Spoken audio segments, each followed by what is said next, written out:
Hello guys, welcome to my channel. তো আজকে আমরা এসেছি ব্যাঙ্গালোরে নন্দী হিল।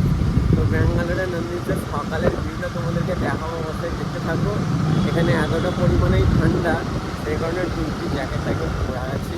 এবং আমার সাথে আমার হাই গাইজ প্রত্যেকেই আছে। দেখতেই পাচ্ছ সকাল 5:30 বাজে।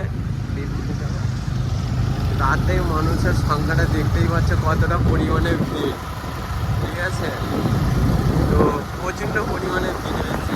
জানি না আজকে মানে কোনো ঘোরার নেই, তাও এখন পরিস্থিতি মনে বোঝা যাচ্ছে যে প্রচণ্ড পরিমাণে ভিড় হতে পারে। কারণ এখন বাজে প্রায় সকাল 5:30।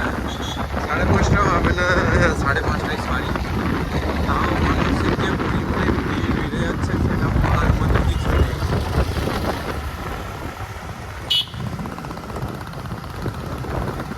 একটা সৌন্দর্য ভিউ দেখতে পাচ্ছি। যদি সকালের ভিডিও হতো, মানে এখন তো ভিডিও অন্ধকারই হয়ে আছে, সেখানের ভিউটা অতটা ভালো আসছে না। বাট একটা যে পাহাড়ের মজা না, সেই মজার মধ্যে কোনো কিছু মজা থাকে না। পাহাড়ে ঘোরার যে মজাটা থাকে, সুন্দর পরিমাণে একটা ভিউ। ওগুলো সব পাহাড়, হয়তো অন্ধকারে বোঝা যাচ্ছে না, বাট ভালো করে দেখলে বুঝতে পারবে। বাট চলো তোমাদেরকে শেষ পর্যন্ত তো দেখাবো, অবশ্যই দেখতে থাকো। কারণ মেন আমরা যেটার কারণে এসেছি এখানে, সেগুলো হচ্ছে সূর্যটা পুরো দেখার মতো। সূর্যটা এত কাছ থেকে উঠে যে বলে বোঝাবার মতো কিছু নেই। তো তোমরা প্লিজ ভিডিওটা শেষ পর্যন্ত দেখতে থাকো।